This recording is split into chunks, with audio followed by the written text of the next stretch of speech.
Hello everyone, in this lab tutorial on Java, we are going to see object-oriented programming.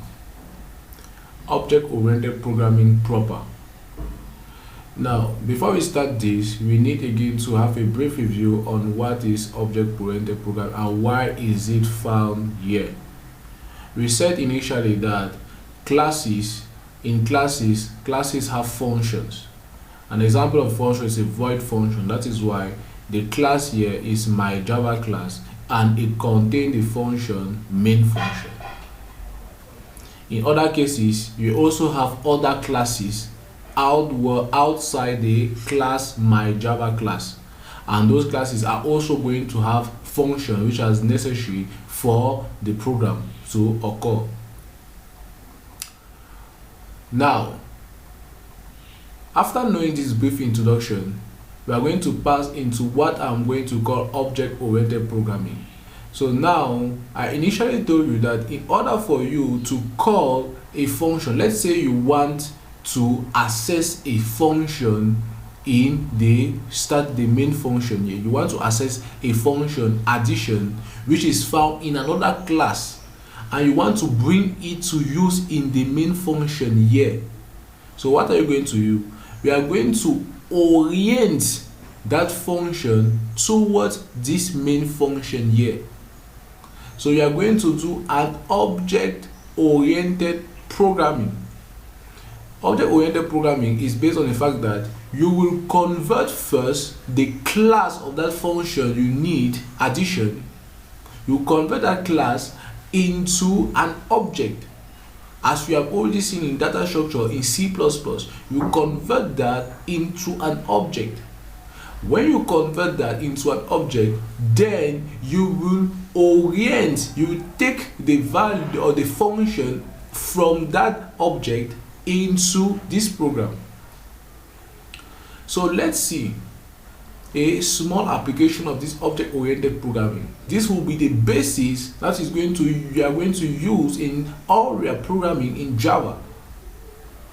So let's say that you want to do a small application like reading the values from the user. Let's say you want to input different values from the user. So that's a good application of object-oriented programming. You know that the first thing to put in mind is that the class of the function for taking the value from the user, that class that is used to take the values, that the class where there is a function which is going to take the value from the user, let's say scanf, is not going to be found in this same class here. So the first thing to put in mind is that you must tell the machine or the compiler that you want to import other classes. So you are going to import java.util. We are going to import java.util.scanner. Make sure that scanner is with a capital S, and you place your semicolon. Scanner.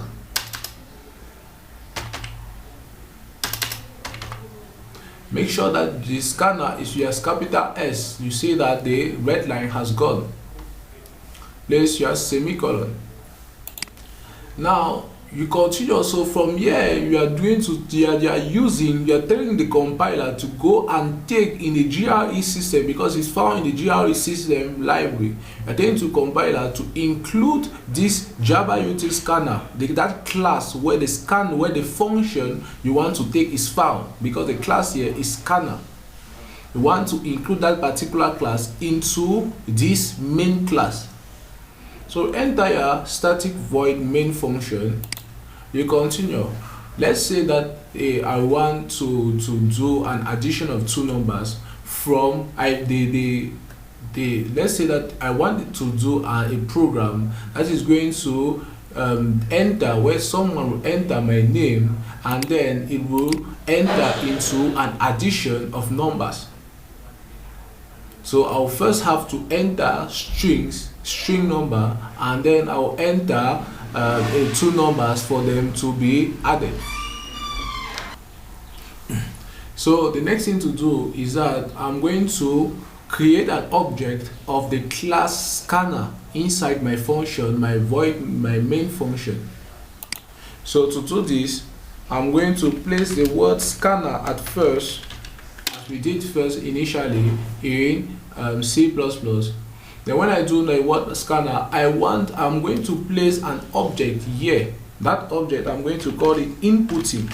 I cannot use directly scanner because scanner is like a peasant, as I initially said. In the story of a peasant and the king, we will consider a class as the king and the function as a peasant. The class is greater than the function, which is the peasant. So in order for the main function here requires the class scanner in order for it to give some function into it. But the main function cannot call the class totally. So the king or the peasant cannot call the king totally. So for the king to help the peasant, he will pass through a messenger, and that messenger is the object I'm creating here, which is called inputting. I'm creating an object which is going to represent scanner in the main function, because scanner is far greater than the function main. So when I create a scanner here, I put inputting. That inputting will be the object that I will create. So object is equals to, I put new. When I put the word new and I place again scanner here, I'm trying to create the object, and in bracket I place system dot in.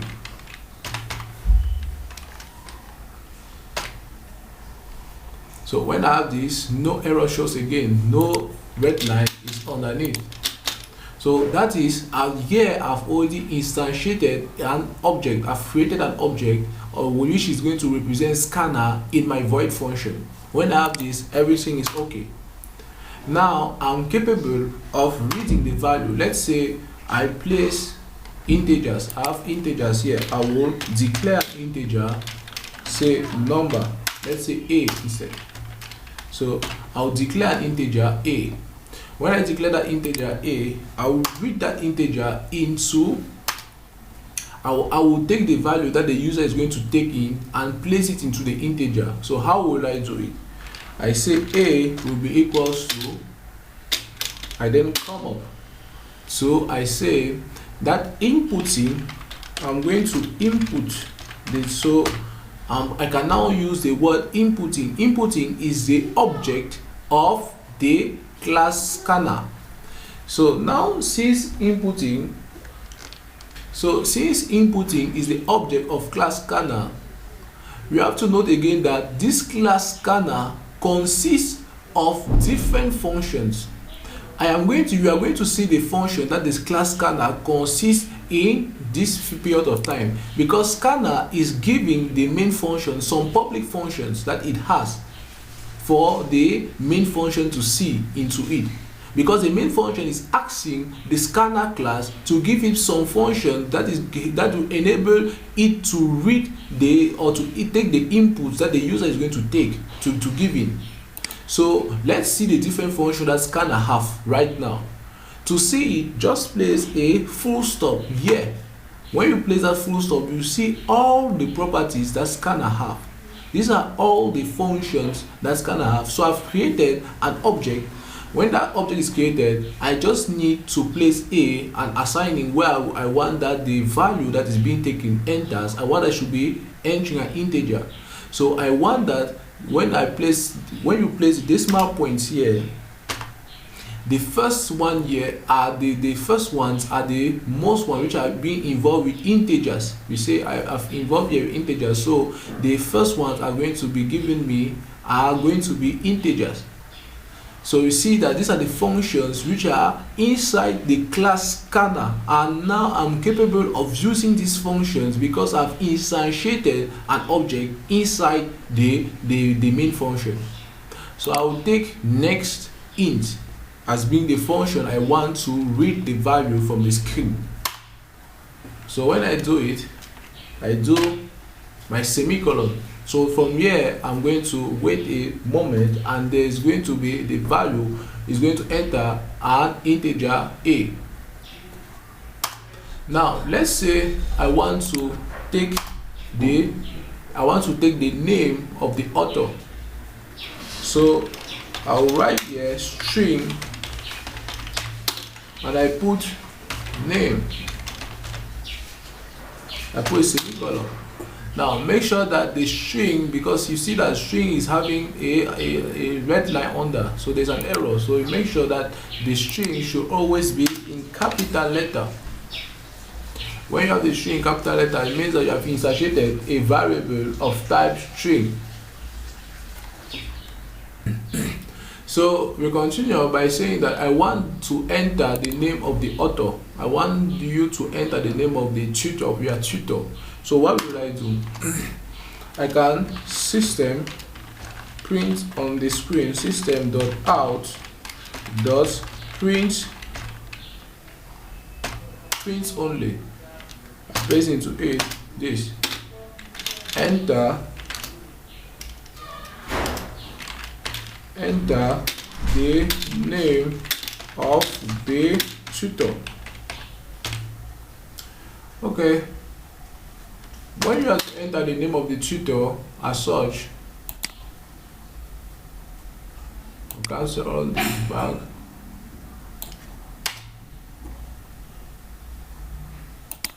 Restart. Enter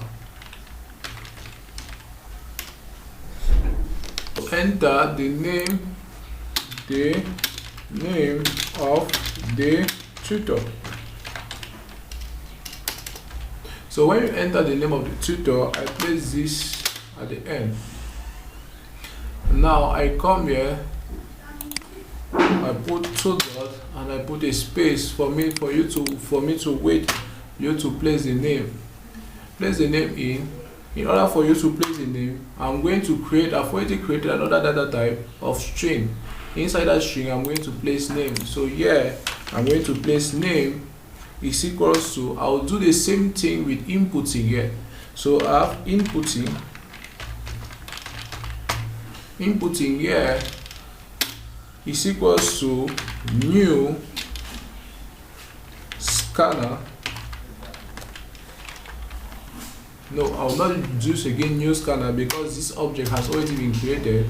So what I will do is that I want to access the functions of the this class scanner. So I just put the full stop and I see the first line here is find line, and this is trying to explain you what this is doing. Attempt to find the next occurrence of specified pattern in going later.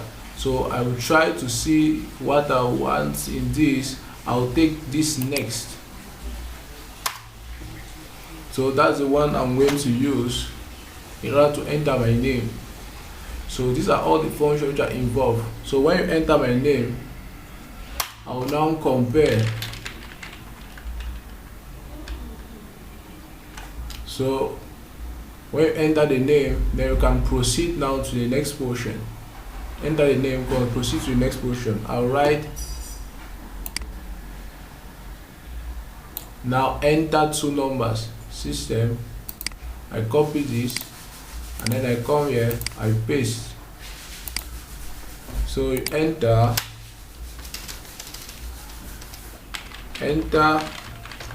two numbers. So when you enter two numbers, the first number will be this, and I will also place an int b, the next value, so that you enter the next number there. So b is equals to inputting is again the object. You have inputting, you put dot, you access the function you want. The function I want here is next line. So I come here, I put my semicolon at the end. You don't place any value inside the function because these are the parameters of the function that you are placing. If you want to place different parameters, you can place it inside here, but here my next line does not take any parameter. Next int, it does not take any parameter. So I'm going to have these two numbers, and then I'll have another variable called add in order for me to add the two numbers. So I'll write here add is equals to a plus b. So I take the two numbers from the screen and then I do add equals to a plus b.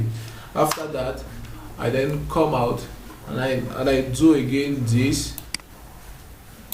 I copy and then I come here, I paste. So when I have this, I say the addition of the two number entered is, I place two dots. I now come, I place the value, I place plus add here. You know, in order to print out with a print, we place the value add. Now the next thing is that I'm going to arrange my table. I'm going to go down here 2 lines. I'm going to go down like 2 lines, then I tap to the screen to be away from the center. Then the next point is that I come here, I have system print, then I come, I have enter this. So this will be on the next line too. On another next, and I tap, no, I go again on the next line and I tap enter 2 numbers to be added, 2 numbers to be added. Voila. After this, you have the 2 numbers which are going to be added. You are accessing their functions from the object inputting. Accessing, you take the function int. This is next int. Next int is a function that's going to take the integer values, while next is a function that's going to take the string value.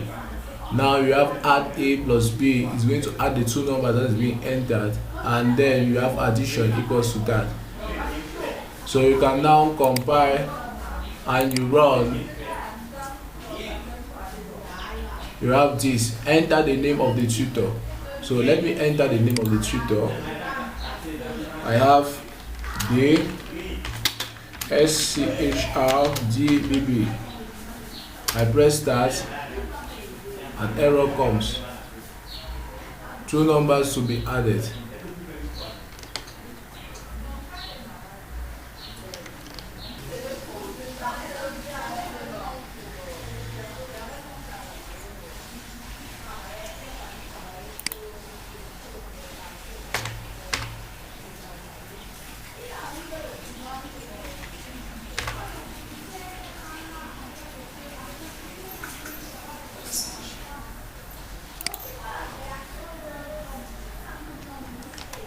So when you continue, you come here, you compile and you run, you have this.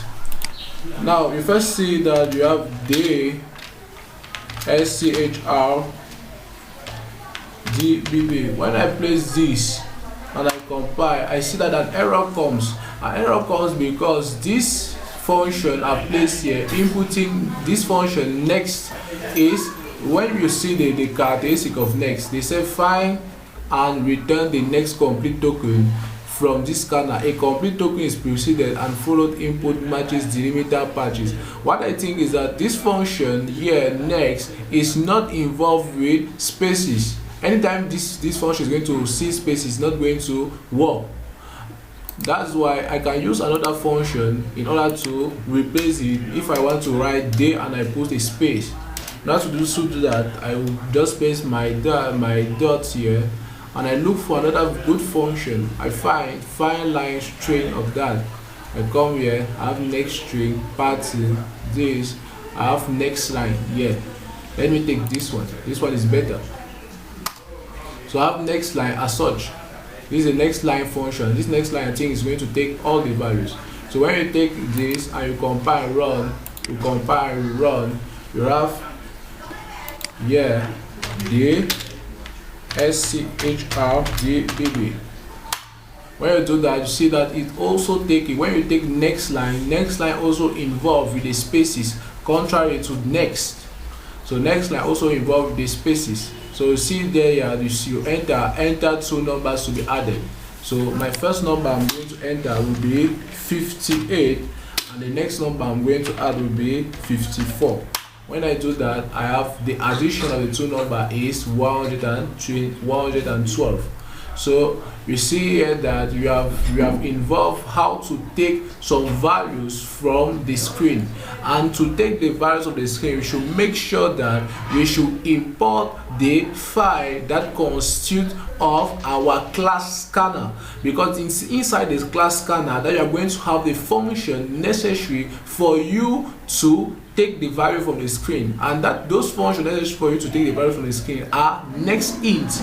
Next int are going to take the integer values from the screen and place it into the variable a and b, while next line are going to take the integer, they are going to take a string variables from the screen and place it in the string variable name. And in order to perform those actions in order to use this function, you need to instantiate an object from